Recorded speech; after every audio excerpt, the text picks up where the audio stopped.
গিয়ে ওরা ভাঙচুর করছে ওখানে। সিবিআইকে ধরেছিল বলে আপনাদের গায়ে লাগছে তো সন্দীপ ঘোষকে সিবিআই কি করলো বলুন, কি করলো? কিছু করতে পেরেছে?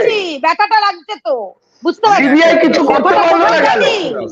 বৈশ্বনাথদা কেয়া এক এক করে আসবো, যেহেতু এটা সোশ্যাল মিডিয়া আলোচনা হচ্ছে। আমি একটু সন্দীপার কাছে যাব। টেলিভিশনের আলোচনা আর সোশ্যাল মিডিয়ার আলোচনা একেবারে আলাদা। আমি সন্দীপার কাছে যাব। আজকের দিনটা কিরকম দেখলে? তোমরাও তো বিরোধী দল, আজকে কি বলবে? পুলিশের ভূমিকা, পুলিশ কি যথেষ্ট সংযম দেখিয়েছে, নাকি পুলিশ আক্রমণাত্মক ছিল? পুলিশের রক্ত কেন ঝরলো? দেখুন,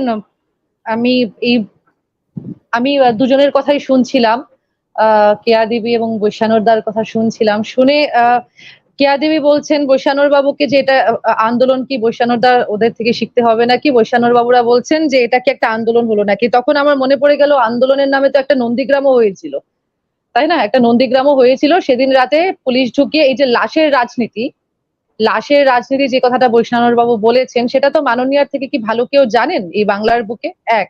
2 নম্বর কথা হচ্ছে যে আজকে যে বিজেপি ছাত্র সমাজের যে কোনো আন্দোলনকে সেটা যদি বৈধ হয় সেটাকে আনডাউটেডলি আমরা সমর্থন জানিয়েছি, এবং অধীর বাবু বলেছেন যে ছাত্র সমাজের আন্দোলনকে আমরা সমর্থন জানাই। এবার ডিপেন্ড করছে যে সেই আন্দোলনের মুখকে, সেই আন্দোলনের পরিভাষা কি হবে, সেই আন্দোলনটা কি আকার ধারণ করবে, সেগুলোর উপর ডিপেন্ড করছে। নিঃসন্দেহে আজকে পুলিশের উপর যে আক্রমণ হয়েছে সেটারও আমরা নিন্দে করছি, এবং সাধারণ মানুষের উপর যে আক্রমণটা হয়েছে এবং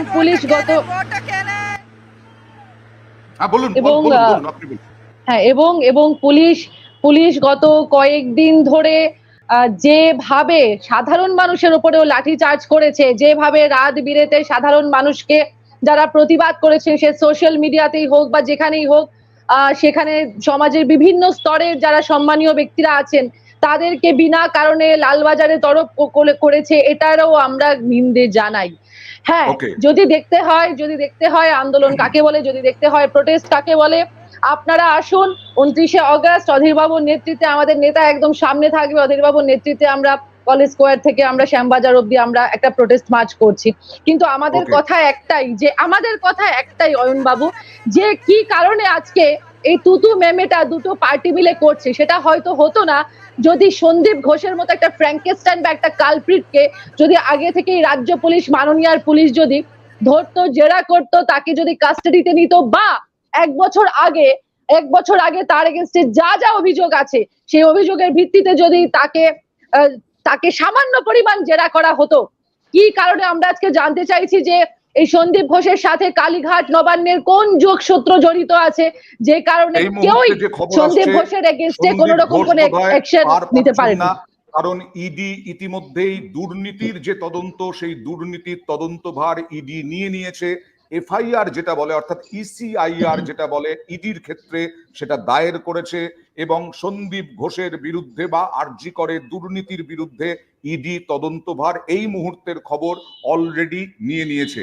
আচ্ছা বৈশ্বনাথদা, যেটা বারবার এই যে দুজনের কথাতেই পরিষ্কার উঠে আসছে এবং গত কয়েকদিন ধরে উঠে আসছে, কলকাতা পুলিশের ব্যর্থতা। এই কলকাতা পুলিশের ব্যর্থতার জন্যই কি আজকে এই অবস্থা?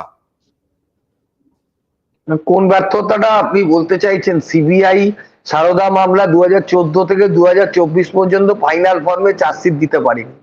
রবীন্দ্রনাথের নোবেল প্রাইজ খুঁজে বার করতে পারেনি।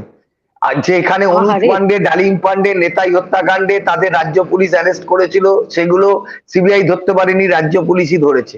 তো সিবিআই এর যে এই এত মামলায় ব্যর্থতা, আর কলকাতা পুলিশকে তো স্কটল্যান্ডের পুলিশের সঙ্গে লোকে তুলনা করে। তাও যদি না মমতা ব্যানার্জিকে কানে কানে গিয়ে বলুন না, কানে কানে মমতা ব্যানার্জিকে গিয়ে বলুন কেন রাজীব কুমারের বাড়ির বাইরে ধর্ণা দিয়েছিলেন এই সিবিআই বিরুদ্ধে তদন্ত করতে। অভিযোগগুলো কি জানতো না পুলিশ? এটাই প্রশ্ন উঠছে। কলকাতা পুলিশের কম্পিটেন্সি সম্বন্ধে তো সারা পৃথিবীর পুলিশ তাকে স্বীকৃতি দিয়েছে। এখানে টিভি চ্যানেলে, সোশ্যাল মিডিয়ায় বসে বললে তো হবে না, আপনাকে তো সাকসেস রেটটা দেখতে হবে যে কোন তদন্তকারী সংস্থা কি ব্যবস্থা নিয়েছে। আরে আপনি তো বললে এখানে বসে বসে বলবেন। আমি বলছি তো, আমি বসে বসে না, দাঁড়িয়েও বলতে পারি, হেঁটে হেঁটেও বলতে পারি, আমি বসে দাঁড়িয়ে সব রকম ভাবে বলতে পারি। কথার মাঝখানে কথা বললে কত জানেন? আর আপনি তো হোয়াটসঅ্যাপ ইউনিভার্সিটি থেকে দেখে আসেন, আইপ্যাক চোদাপাটা সেটা দেখে পড়েন। আমি আপনাকে বলে দিচ্ছি, আমি বলিনি। শান্তনু সেন, আপনাদের এখন চোখের বালি হয়েছে, বলে দিচ্ছি, আপনাদের এখন চোখের বালি হয়েছে। শুনুন না, আরে বাবা, রাজ্যসভার বলছিলাম তো আমি, হঠাৎ মাঝখানে বলে বলছেন এইভাবে সফর করে আপনি যদি আমার কথার মাঝখানে উনি বলে ফেলেন, তাহলে আসলে ওনারা ওনারা নির্বাচনে হেরে যান আর টিভিতে বসে চিৎকার করেন, সোশ্যাল মিডিয়ায় চিৎকার করেন। আরে আপনি তো সব জায়গায় চিৎকার করেন, আপনার ওয়ার্ডে কি কি হয় বলবো না, কি করেন আপনি আর আপনার ওয়াইফ মিলে আপনাদের ওয়ার্ডে, বলবো? আরে আপনি কি বলবেন? আপনার সম্বন্ধে আমি যে কথা বলতে পারি তাতে আপনার সম্মান থাকবে না। আপনার ওয়ার্ডে কি আরে আপনি আপনার সম্বন্ধে যা জানি আমি, এসব কথা আমাদের নামে কেউ বলতে পারবে না। আরে আপনি নিজের সম্বন্ধে নিজে আয়নায় মুখটা দেখুন, আপনি আয়নায় মুখটা দেখুন, আপনার সম্পর্কে লোকে যা জানে সেটা আর বলবেন না। আপনি মুখটা দেখুন আয়নায়, আপনি আয়নায় নিজের মুখটা দেখুন, আপনি নিজের মুখটা দেখুন না, আপনাকে দেখুন মুখটা আগে। আমরা কোনো দর্শককে প্রোটেকশন দিই না, আমরা ফাঁসি দিচ্ছি, আমরা ফাঁসি চাইছি, আমরা ফাঁসি চাইছি। ধর্ষককে আপনারা রক্ষা দিচ্ছেন। বেশ বেশ, ওকে। বাংলা বন্ধে তোমাদের কি ভূমিকা হবে? না, বাংলা বনটা কে ডাকছে? বিজেপি ডাকছে, তাই না? এবার বিজেপি কতটা ধোয়া তুলসী পাতা, সেটা তো মহারাষ্ট্রে যে দুটি নাবালিকার উপর যে অত্যাচার হয়েছে তারপরে কি অ্যাকশন নিয়েছে, ইভেন মণিপুর নিয়ে বিজেপি করেছেটা কি? আজকে মুখ্যমন্ত্রী পদত্যাগ চাইছে, খুব ভালো কথা। উনি স্বাস্থ্যমন্ত্রী হিসেবে নিজের কাজটা করতে পারেননি, পুলিশ মন্ত্রী হিসেবে তো উনি নিজের কাজটা করতে পারেননি, নিদেন পক্ষে মুখ্যমন্ত্রী হিসেবে এই রাজ্যটাকে কমপ্লিটলি রসাতলে নিয়ে গেছেন। We agree with that. মণিপুরে কি হয়েছে? মণিপুরে phone recording, phone call social মিডিয়াতে আছে, সব জায়গায় আছে, যে সেখানকার চিফ মিনিস্টার বলছে আরে এরকম তো রেপ কেস তো 100টা আসছে দিনের মধ্যে। মণিপুর নিয়ে তখন বিজেপির কোনো মাথা ব্যথা নেই, কোন রকম কোনো গলাবাজি নেই, কোন রকম কোনো সত্যি মিথ্যে কিছু নেই। এই বিজেপি তৃণমূলের বিরুদ্ধে লড়াই করছে, যে বিজেপি বৃজভূষণ সিংকে দিয়েছে, শেল্টার দিয়েছে দিনের পর দিন। এই বিজেপি সেই বিজেপি যারা বৃজভূষণ সিং এর ছেলেকে এবার টিকিট দিয়েছে, এই বিজেপি সেই বিজেপি যারা কুলবিন্দর সিংকে শেল্টার দেয়। তখন এই বিজেপি কিভাবে রেপিস্টদের এগেইনস্টে কথা বলতে পারে? কার কাছে জবাব নেব এবার? দেখুন, কংগ্রেস কত ধোয়া তুলসী পাতা আমরা দেখেছি তো। একবারও রাহুল গান্ধী সন্দেশখালী কেন এলেন না? কেন মাথা ভাঙাতে এলেন না? এক সেকেন্ড, আরে ভাই, আপনি যে ওয়াটাবাউটারি করেন আমাকে তো বলতে দিতে হবে, ওয়াটাবাউটারি করলে তো হবে না। আমি বলছি রাহুল গান্ধী কেন এলেন না? রাহুল গান্ধী সন্দেশখালী নিয়ে কিচ্ছু বলেননি। এই পরে শেষে সবাই সারা রাজ্যের দেশের চাপে উনি একটা টুইট করেছিলেন এই আরজিকর কাণ্ড নিয়ে। বিষয়টা হচ্ছে, রাহুল গান্ধী মহারাষ্ট্র নিয়ে বলতে পারেন, হাতরাস নিয়ে বলতে পারেন, রাজস্থানে পরপর 3 বছর যখন ধর্ষণের শীর্ষ ছিল কংগ্রেস জমানায়, তখন এই সন্দীপা দেবীর মুখে কোনো কথা বেরোয় না। ওদের আমি বলছি না, ওদেরই মন্ত্রী ছিলেন রাজেন্দ্র সিং গুড়া, তিনি বলেছিলেন যে আমি এই রাজ্যে থাকতে ভয় পাচ্ছি, কারণ ধর্ষকরা এত বেড়ে গেছে, তাকে সরিয়ে দেওয়া হলো মন্ত্রিসভা থেকে। ওদের এমএলএ, ওদের রাজস্থানের বিধায়ক দিব্যা মাদারনা, তিনি বলেছিলেন এই রাজ্যে ধর্ষকদের সংখ্যা বেড়ে গেছে, আমি এখানে সুরক্ষিত বোধ করছি না, তাকে সরিয়ে দেওয়া হলো। এই কংগ্রেস বড় বড় কথা বলছে। এরা খালি হাতরাস দেখতে পায়, হাসখালিতে আসে না। এরা খালি মণিপুর দেখতে পায়, মাথা ভাঙায় আসে না। সুতরাং কংগ্রেস আর তৃণমূল কংগ্রেস, দেখুন, কংগ্রেসেরই তো গর্ভ থেকে জন্ম নেওয়া তৃণমূল কংগ্রেস, তাই একই কয়েনের এপিট আর ওপিট। অধীর চৌধুরীকে আমরা স্বাগত জানাই। আজকে উনি অন্তত সমর্থন জানিয়েছিলেন, তার ভূমিকাকে স্বাগত জানাই। বিজেপির আন্দোলন নিয়ে কি করে প্রশ্ন তোলে? বিজেপির এখানে শক্তিশালী, কংগ্রেসের থেকে অনেক বেশি। কে বলছেন? হ্যাঁ, সন্দীপা। হ্যাঁ, আবার কাইন্ডলি আবার কোন প্রশ্নটা? আমি বলছি যেটা বলা হলো যে তৃণমূল কংগ্রেস কয়েনের এপিটোপিট, আর কংগ্রেসের একদম তথ্য ধরে কেয়া বলে দিলেন যে কোথায় কি কংগ্রেসের ভূমিকা, সেখানে কংগ্রেস কিভাবে প্রশ্ন তোলে বিজেপির আন্দোলন নিয়ে, বিজেপির বন্ধ নিয়ে। আর এই রাজ্যে তো অনেক বেশি শক্তিশালী কংগ্রেসের থেকে বিজেপি।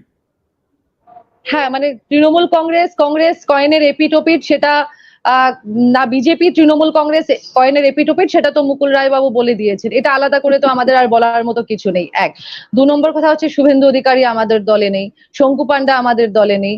2, 3 নম্বর কথা হচ্ছে যে রাজস্থানে যদি এরকম কিছু হয়, মানলাম কংগ্রেস খুব খারাপ, বলছি তো আজকে মানলাম কংগ্রেস খুব খারাপ, কংগ্রেস শাসিত রাজ্যে এরকম হচ্ছে, তাই বলে কি বিজেপি শাসিত রাজ্যেও এরকম হতে পারে? Is it justified? Is it justified? এক।